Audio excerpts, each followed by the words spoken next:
Welcome back to the Fourth Way Podcast. As this season on abstention is winding down, I've been having some final thoughts that I wanted to share. Now, the episode today isn't one that was originally planned as part of the season, so it might not fit in exactly with the flow of how I've spaced all of the other episodes out.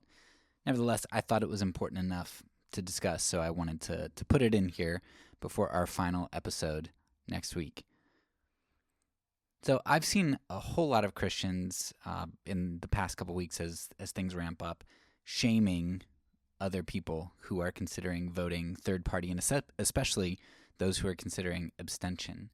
And so I think it's going to be really beneficial for us to take a look at the function of voting on a more practical level. And this is a decent place in the season to be able to put that in as you make your final considerations, but also because we sort of touched on this in our last episode with Matthew Milioni. And even there, a lot of what we've talked about this season, and even in the last episode, has been focused on a lot of theology, morality, philosophy. And those are all really great things.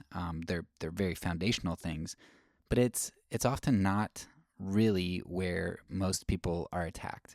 I mean, it sort of is, because everything boils down to those substances, to those ideas, right? Everything has a moral component, philosophical component. If you're a Christian, you believe in God, right? There's a theological component to everything. But a lot of times the places that we're attacked are on a much more surface level. And those things are easier to understand than what lies at the foundation. So I think it's really important that I have at least one episode here that maybe addresses some of those more surface level concerns. In this episode, then, I want to counteract that surface level attack, the emotional, intuitive, whatever you want to call it, and I want to make a counterattack here. So here we go. So a lot of pro-voting advocates, they're going to try to guilt others into voting, or they're going to at least strongly encourage it based on a number of perceived functions that they have for what voting does. So they're going to say, voting is important because it gives you a voice, and intuitively it does, right? I get to tell somebody my opinion. I mean, not really hash out my opinion, but a candidate or a party is a packaged set of opinions. And so I'm going to, with my vote, I essentially declare my opinions. Even if I don't agree with everything in a candidate or party, I'm kind of forced into, their set of opinions. And so through them, my opinion is voiced. People are also going to say that voting is important because it makes the will of the people known. And it's going to be really important for us to know the consensus of everybody, because we can make, theoretically, better decisions together. And it's going to be important to know the temperature of the nation and what people think. Other people are going to say that voting is important because it helps us. My group, the ones presumably who are moral and who know what the truth is, and especially coming from the evangelical Christian community, this is the perception. We need to guide America towards that which is godly. And of course, the other side thinks exactly the same thing. We need to drive society towards the good, and we, our group, whoever that is, we know what the good is and how to get there, right? And those are two very separate things that oftentimes get conflated, that if you know what the good is, that means you know how to get there. And I think I see that a whole lot in the evangelical Christian community, where we know what the good is. That's God. It's kind of nebulous, but we know what the good is, and therefore I know how to get there, right? I know how to get us there. And those are two very separate things. But if I think that my group knows the good, and I think that my group knows how to get us there, then yeah, we want to grab a hold of the levers of governmental power. And so voting is going to give us the opportunity to drive our society towards that which is good. And then, of course, there are some of the more emotional sorts of arguments and guilt-tripping sorts of ideas that, voting is important for you to enact because people have fought for your freedom to vote. And, presumably they didn't fight for your freedom to not vote. They only fought for your freedom to vote. And so you need to make sure that you do that. Now, hopefully at this point, you've heard enough to be able to see how weak each of these arguments are and how they are emotionally appealing, but often logically vacuous, either because the premises just aren't true or because obligation and duty don't logically follow from those things. Okay, so with all of that line of thinking and argumentation in the back of your mind, let's kind of dig into what voting actually is and what it accomplishes. All right, so first, voting doesn't really get people what it claims that it does. If 50%, and sometimes even more, due to the Electoral College and as more people might be starting to vote third party, and considering all the people who abstain and all the people who aren't represented, like kids, prisoners, immigrants, certain immigrants, and those sorts of things, right? There are a lot of people in the country who are not represented in the majority. Like a minority of people living in the country will direct a majority of people.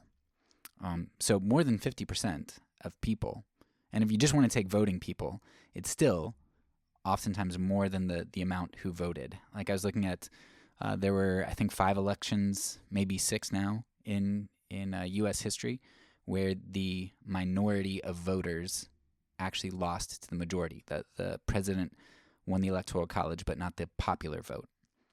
So there are times, there's usually a very large percentage of people who go to vote, who go to make their voice known, and who do not get represented by their candidates, right? That's kind of insane, right? People are saying, you have a voice when you go out and vote. And well, no, you don't, right? About 50% of you don't have a voice. Okay, you made your voice known, but the other candidate won. Your voice no longer matters. It does not count. We don't have a parliamentary system where we have a percentage of, you get representatives based on a percentage of votes, and you can have 5, 10 different parties, whatever. We've got a 2-party system, and so the majority of people will not be represented in their vote. So for most people, voting is an absolutely fruitless endeavor. It ends up being a waste if we're just looking at the practical aspect of that. So then we have to ask ourselves the question, well, why is voting so heavily pushed? Like, what is the surface level function of voting? What does it actually do? Because it lacks importance, for a lot of people. Now, forget the morality and philosophy stuff. Like, what does voting actually do? Because we know it does something, and here's why. Like, you can see a lot of the different voting campaigns that are out there in the United States where, just get out and vote. Get out and vote. You get these stickers, I voted. It doesn't matter which party you voted for, right? They say you need to get out and vote. Why do they want everybody to get out and vote, right? Why do they want so many people to get out there and vote? Like, what's so important? And you look at other countries. There are a number of countries. I don't know which ones exactly. I think Australia is one of them. I think some European countries. But like, voting is actually mandated. I talked with Dr. Keown, I think it was, in season 9. Did an interview with him. I think he wrote the book Jesus in a World of Colliding Empires. And he was from Australia or New Zealand. And he was talking about how they have to vote. Even if you write in, like nobody or abstain or something, like, you have to go and you have to vote. Like, why would a country make you do that? You look at dictatorial regimes like North Korea. They make people vote. Why do they make people vote? Like, there's obviously something that happens that isn't really tied to your opinion per se, like your opinion as represented on the ballot. Like, there's something that nations want to get out of your vote. What is that? Now, let's take the optimistic approach here. Okay, optimistically, I could say, well, look, you take a look at Nicolas Condorcet and his jury theorem, And the idea is if you have a set of people, a set of voters, people with opinions, who are going to be independent and rational observers, then you're going to approximate to the mean. I talk about Condorcet a little bit more in my episode on Haiti, but he essentially is just saying that if you approximate to the mean, then that's going to be good, because none of us is omniscient, right? So we don't know everything. And therefore, if you have a lot of people who are giving their opinions, then if they're rational and independent observers, making their own rational choices based on what they think, then you should approximate to the mean, which is more likely to be correct than even your own personal opinion. And Francis Galton, in his Wisdom of Crowds, like he identifies this too, and I think he's at like a fair or something, and he talks about how you had a bunch of farmers who were essentially guessing the weight of a bull, and the mean, the approximated mean from all of them was extremely close to the actual weight of the bull, even closer than the person who ended up winning, the individual who got the closest. The approximated mean ended up being closer to the actual weight of the bull than the individual closest number, because you have a lot of independent, rational observers who are putting in their best guesses, and there is wisdom in crowds. So if we're talking about voting, that sounds great. If we can get more people to vote, then our approximated mean should be closer to what is the best, right? Now, of course, the issue with that is that Condorcet's stipulations here are that you have independent and rational observers. There is Gustave Le Bon, in his famous work, The Crowd, talks about the irrationality of crowds. And so just as much as a crowd of independent observers can be good, a group of observers who are not independent, who are formed into self-interested groups, conglomerates, parties, they're no longer independent. They're told how to think, and there is a whole bunch of groupthink that gets involved. And so at that point, there is no longer wisdom, but there's insanity, there's irrationality. So I'd recommend checking out all of those works, Condorcet, Le Bon. Le Bon's work is particularly good, and Francis Galton. And through this crowdthink, and also through propaganda, which we are very heavily propagandized today. We always have been, really, to a certain extent, but through the various forms of media and just the saturation of it, we are extremely propagandized today. And we no longer have, if we ever had, rational and independent observers. And that's why one of the things, democracy generally tends to decay into something like fascism, right? Because you have these crowds that end up forming. Saw a great example of this going through my neighborhood. Lots of signs up, and there's one sign, very succinct, right? And I think it was Hitler in our episode of Mein Kampf where we talked about. He says, whatever you say, say it a lot, and say it keep it short, essentially. So the sign going through my neighborhood, it said, Kamala crime, Trump safety. So that's interesting. Now you can add on top of all this that even if I was going to assume that we have rational and independent observers who are not touched by the self-interest of their groups, their party think, group think, if we have people who are untouched or still able to cut through propaganda, let's just assume that's the case, and we are voting for elected officials.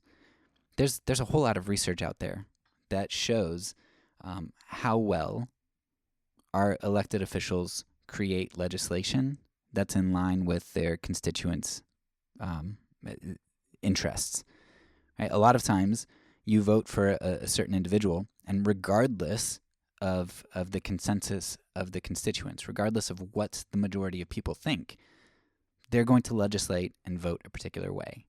You see this all over the place, but maybe the best example is if you've ever seen The Big Short. Great movie, funny movie, interesting, but it talks about the 2008 crisis, right? The financial crisis, and what happened, who was essentially guilty, and how the vast majority of people, bankers, got bailed out.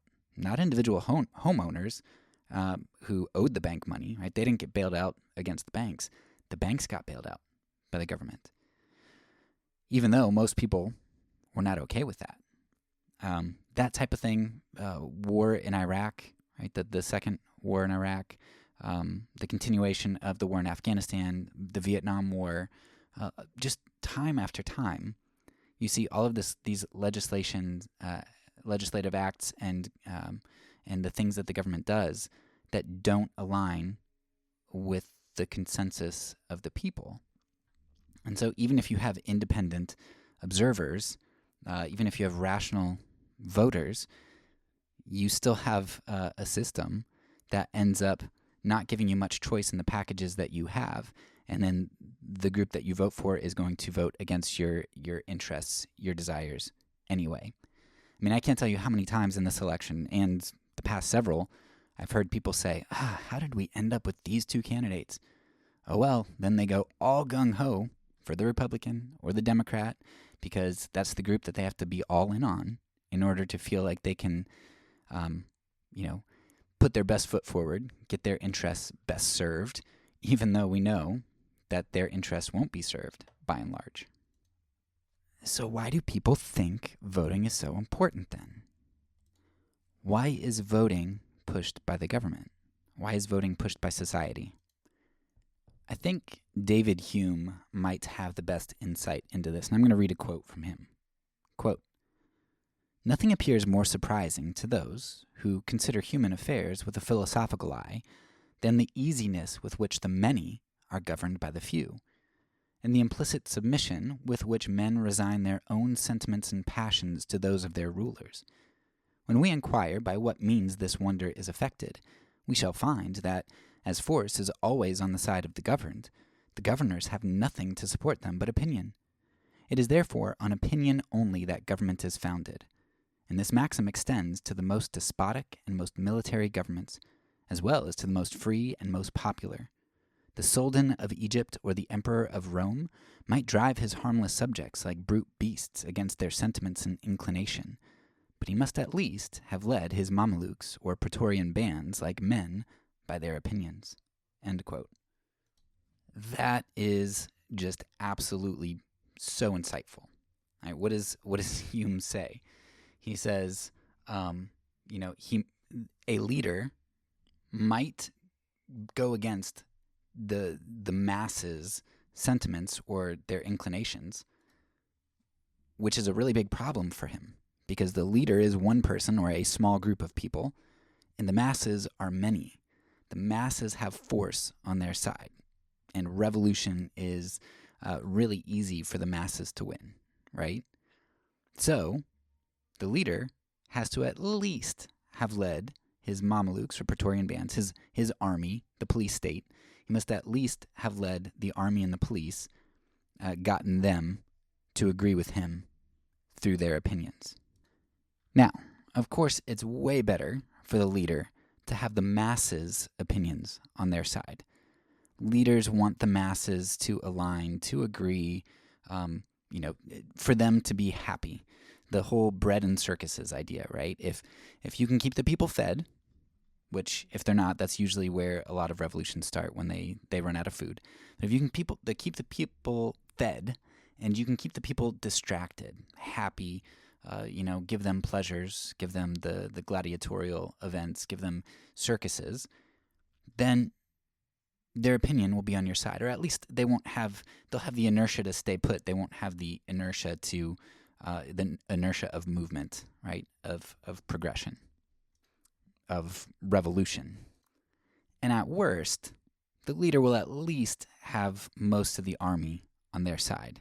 So he's got to have control of a lot of people's opinions, whether that's the army, who has a lot of firepower, or whether that's the masses, which is ideal because they even outnumber the army. the leader, all leaders, need the consent of those that they govern. So here's the thing. What Hume highlights is that the system goes on as it is. The system perpetuates only so long as there's a sufficient amount of buy-in, whether that's buy-in from a very strong but relatively small group of people, like the army and the police state, or whether that's buy-in from the masses, which is ideal. So let's consider a really interesting case study to just kind of highlight what seems to be going on here.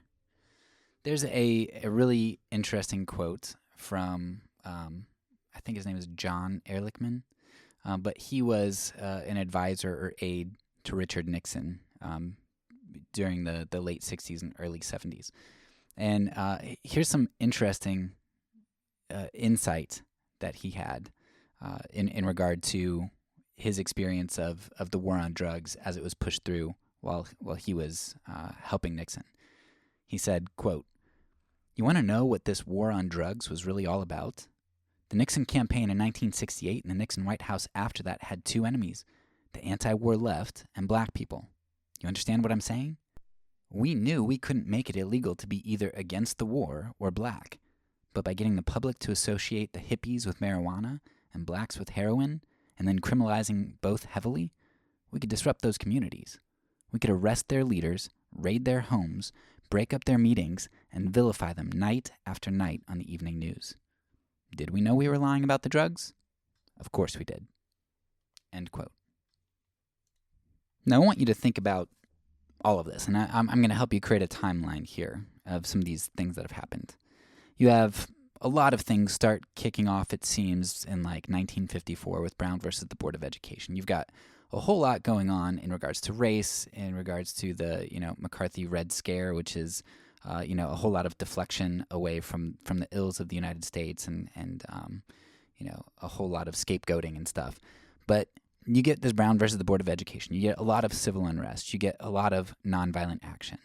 And then in the mid-'60s, you get the Vietnam War that comes in that nobody wants, which happens conveniently as a distractor or whatever in the midst of the civil rights movement. And so the black community ends up getting some legislation passed that makes it harder to stop their votes. You get a whole bunch of assassinations, King, of course, but a lot of other people too. If you get a chance to watch the Chicago 7 movie, that's a really great movie, and you get a lot of these the Vietnam War going on, the protests, the assassination of black leaders, other sorts of things. You can kind of get a feel for this time period. But late 60s, 68, 69, Martin Luther King's assassinated. Then you get amendment. You get the civil rights legislation passed. And then the Vietnam War is still going on.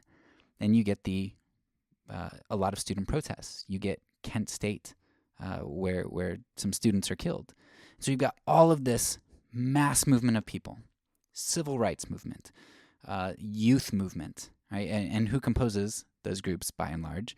You have black people, civil rights movement, and you have university students in the, a lot of those in the hippie movement and the anti-war movement.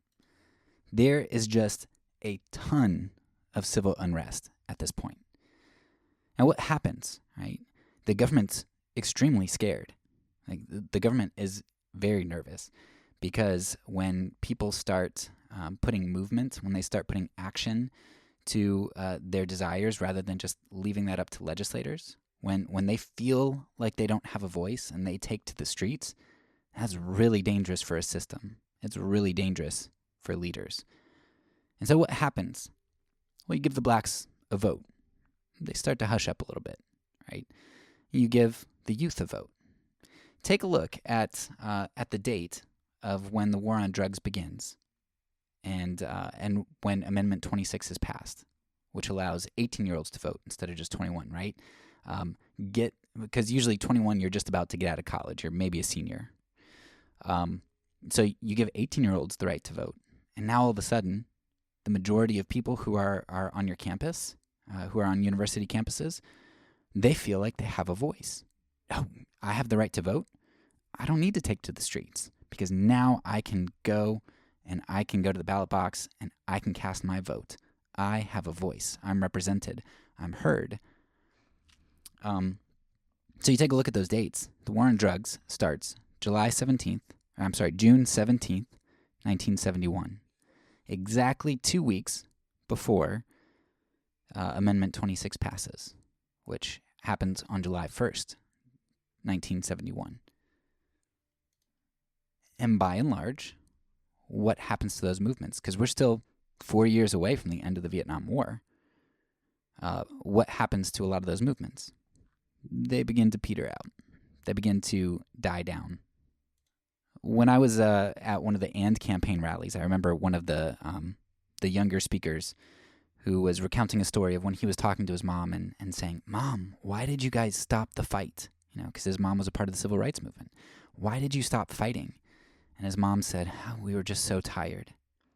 And of course, I'm not going to discount her personal experience. Like, I'm sure she was tired. But if you would continue to have police violence, you'd continue to have all kinds of injustices levied against the black community still after the passing of that legislation and stuff. So why stop? I think, of course, there's tiredness is probably part of it, but I think another big part of it is you kind of felt like you won a little bit, right? Okay, they gave me the right to vote. Okay, they passed some legislation. And you kind of feel like you can take a break. You feel like you can rest because you feel like you've been given a voice. And it's only 30, 40 years later when the next generation comes up and they're like, wait a second, like this isn't right. Like, it's not fixed. The problem's still here. Where they're able to kind of see that, no, you didn't really get a voice. Right? It looked like you did a little bit, and sure, some things were improved, but no, this isn't right. The system is still doing what the system has done all along, just in different forms. So as soon as people get the right to vote, as soon as people are making enough noise, you've got a movement, a civil rights movement that's a decade plus long. You've got the hippie movement. You've got the anti-war movement, which is lasting a significant period of time with a lot of people getting involved. You have people who feel that they aren't represented, people who feel like their government is not hearing them. What happens, right? The government realizes that they need the consent of the governed. And what does the vote do? The vote tells them, hey, you guys have power. We're going to give you the power. And then people vote, and you're still in Vietnam. And then people vote, and you still have systems that are just saturated with racism, right? You make people feel like things are different. You make people feel like they have a voice, like they have power. But you keep voting for the big banks. You keep voting for big business. You keep voting the way that you've always voted. You just change the veneer a little bit. So that brings us to, if I'm going to summarize the points here, right?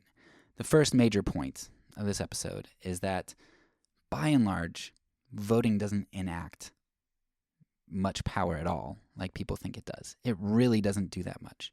I mean, you think of what the parties stand for. Okay, there's abortion, there's healthcare, there's a lot of different things that I'm not saying are insignificant, but that are relatively small things in a certain sense. Okay, Republicans got 2 extra Supreme Court justices or 3, however many extra they got, and okay, they overturned Roe versus Wade. What happened? Some states, now that it's in state hands, some states have liberalized abortion even more, and some states have cut it back. Does it really get rid of abortion? Does it really change things that much? Not really. And it's been, 60 years since Roe versus Wade, since all of this happened? Not much has hardly changed in 60 years of people casting a ballot, casting a vote once every 4 years. Not much has changed. And not much will change. Okay, if a Democrat becomes president, maybe they're a little bit less hawkish. Okay, maybe we have slightly less troops overseas. Maybe they cut the military a little bit. We're still supporting Saudi Arabia. We're still fostering ethnic cleansing in Palestine and Yemen, right? We're still supporting death. Like, doesn't really change. Whether Republican or Democrat gets in office, we're still going to have Big Brother. We're going to have a police state. We have, I don't know the statistics off the top of my head at the moment, but I think per capita, or maybe even quantitatively, I don't know, but we have like the largest or almost the largest prison population on the planet, like of all countries. We have insane sorts of laws. We have extreme amounts of surveillance that we're not doing what China does with it, with the social system and stuff. But it doesn't matter what party you get in there. They're going to raise the debt significantly or not really do anything to resolve the debt. Like really, really big things, not going to change, right? Most of it is veneer.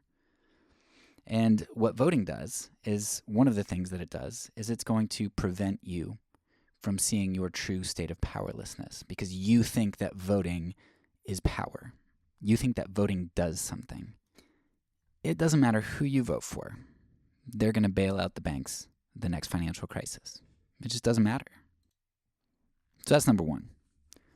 Number two, the other big thing that voting does is it's essentially like a gang initiation. It's kind of like the buyer's remorse sort of thing. I see this in my kids a bunch of times. They buy a toy and they think it's going to make them really happy, and they get it and they open up the box and it's not exactly as it was advertised, and it breaks a little bit more easily than they thought it would, and it's not as cool as they thought it would be. They get tired of it faster, but because they spent their money on it, like they have to like it. In a gang initiation, right? It's kind of the same thing. Like you it doesn't matter what happens. Like you have to be for your gang, on pain of death sometimes, but also just like that's your group. It doesn't matter. Like you've got to defend them. So when I voted for Bush 2, then when he went to war, that war was my war. I voted for him, and I had to justify that war. I had to be all for it. I had to defend him, and whether it was conscious or not, I had to come up with reasons why it was good that we went to war, right? Because you're dedicated to your party, you're in a gang, you are going to defend that gang. And you're going to defend them even against things that are relatively indefensible. I saw this so much with the first election with Donald Trump. My Christian community, you had people like, I can't think of his name now, Geisler, maybe it was Geisler? No, Grudem. It was Wayne Grudem. So like Wayne Grudem, I think there were also other people, I'm not going to remember all the names, but you had people in the Christian community, you had people in the Republican community who were just so adamantly opposed to Donald Trump. And I think J.D. Vance was actually one of those too. Like there are clips of him saying like how terrible Trump is and like how he would never vote for him. But you can find all of these people, Christians, Republicans, who are so against Trump and just could not square him with ethics and morality. And they did a 180. Now, for some of the Republican guys, it was as soon as they were offered power, they were like, oh, you know what? Yeah, if I have a cabinet seat, no, you're not so bad. I take back what I said. Or just ignore that I ever said that stuff anyway, just kind of let it get buried. For a lot of Christian people, I kind of respected initially, like, okay, you're holding your nose when you vote. You recognize that Trump it's really sad that he's your candidate, but okay, you have all these policies you think are important. I disagree, but I can respect that. Well, within 6 months, they are adamantly defending Trump.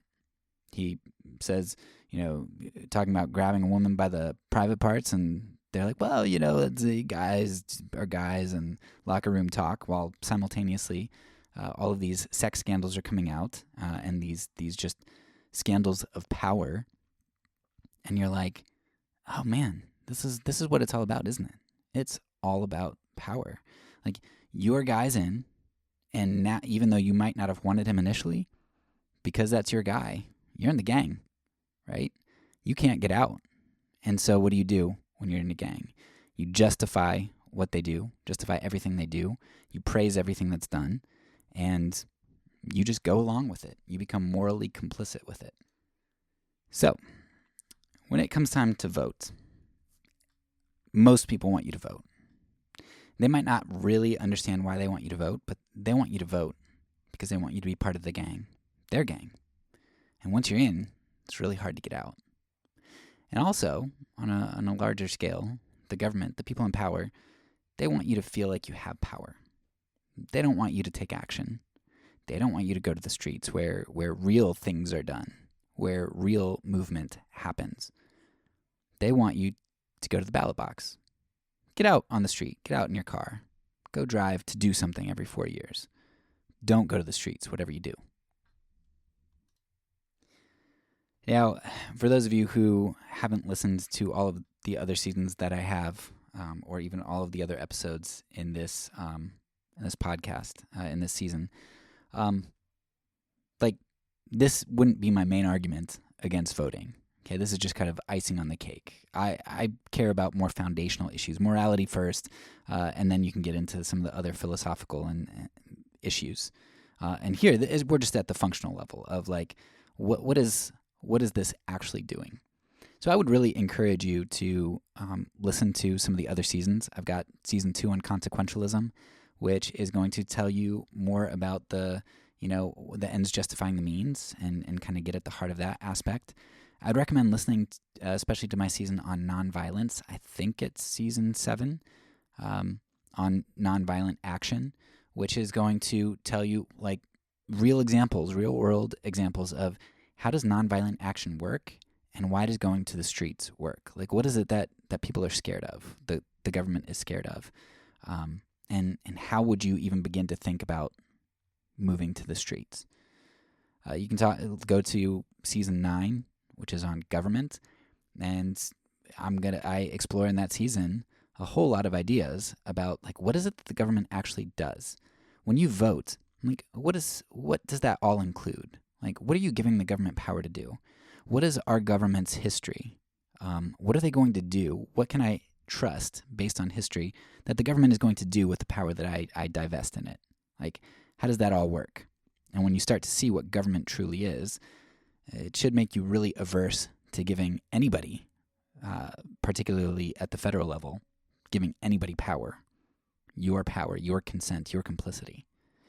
And then season 11, my favorite season, longest season, really digs into not just government, but propaganda at all levels, whether that's from the small-scale domestic abuser, medical community, business community, government, everything. But like, understand that is especially going to give you an understanding for how is consent garnered from people? Like, how can people impact your will? How can they impact your desires and kind of shape what you do and what you think?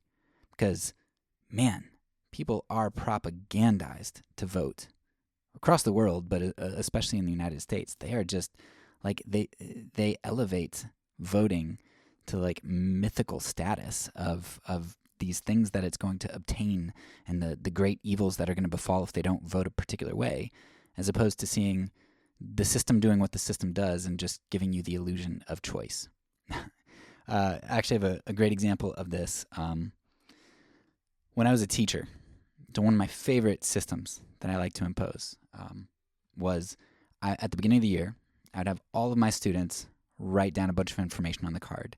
Their name, their favorite candy. So like on their birthdays, sometimes I would give them candy, whatever, like a bunch of different information. And then I'd collect them, and all year long, I would use them for my different classes to help answer questions. And so we would do what we call think, pair, share. And so I'd teach for a little bit, talk for a little bit, have them read for a little bit, whatever. And then I'd say, all right, guys, it's time to think, pair, share. And they'd get together, they'd talk with each other. And they knew that after thinking and pairing and sharing, I was going to draw from those note cards, and I was going to draw a name. And whatever name came out, I would call on, and they would give me their answer. And the reason we did a think, pair, share was because if they got together and talked about it, then they had time to process it. I didn't put them on the spot, and they could give me their answer or somebody from their group's answer. So that way, like a kid who doesn't get it, they're able to kind of glean information off of their partners, and they're kind of motivated to because they know their name might get pulled, and then they're able to answer if I draw their name. Well, here's the thing. I had the note cards. I was the one who read the note cards. Quite often, there were certain people who I wanted to glean information off of. I was like, does Tommy really know this concept? Or if I was walking around and listening to certain groups, I'm like, oh, that was an answer I want the class to hear. I'm gonna make sure that this person gets called. And so yeah, sure, I would pull a note card, and it might have said Jane, but nope, I called Tommy. Pulled the note card, Tommy, and Tommy had no idea. Right? I pulled Jane's card, but I called Tommy. That's a whole lot like what this voting is. You go to a lever. Well, I guess it's probably not a lever anymore. I haven't voted for a long time. But you go to the ballot box, whatever it is, you mark a box, you punch a hole, you pull a lever, however your system works, and you're like, I'm going to get this package of goods. They're going to be fiscally responsible. They're not going to go into war. Whatever the issue is, right? And what you end up getting is often very, very different than what you end up going for. But just like in my classroom, when I called on Tommy, even though Tommy's name wasn't on the card, he felt like it was fair. Hey, you just happened to pull my name out of the cards. Like, the system works. And that's what voters think. Even though people have been going to the polls for centuries, and look where we are now. And look at all the things that our country has done, the way that the system is corrupt, everything. People think that, well, the system is working. Oh, I have a voice. No, you don't. No, you don't. And as soon as people realize that and start to take to the streets, start to take action, start to be fed up, start to refuse complicity, start to abstain, start to pull back from the system, when the government begins to lose the consent of the governed, then you're going to see the true nature of the system. The country will, the leaders will lead the Mamelukes, or I guess the SEALs or whoever, the army, against its own people, which, I mean, in a lot of ways it already does with our information system, as Snowden has revealed. I mean, as it all goes all the way back to COINTELPRO and the stuff that they were doing in the 60s and on with people's mail, with with putting informants into various groups. It's been going on for a while. But you're going to see that when people start to realize this stuff, and when the government realizes that they're losing a grip on the people, there's going to be backlash. And that backlash is either going to come first, like they tried to do in 71, right? Make people think that they have a voice, right? Extend the vote to 16-year-olds maybe.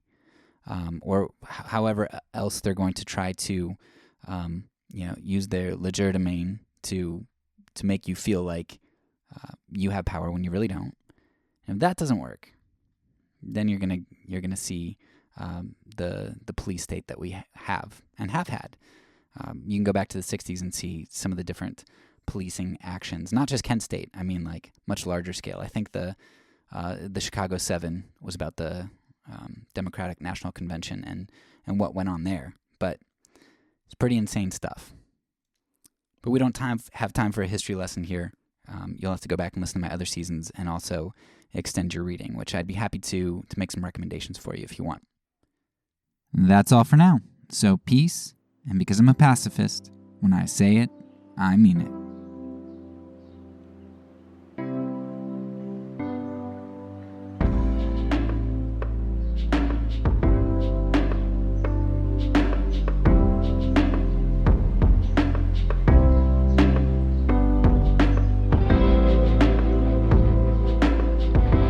This podcast is a part of the Kingdom Outpost Network.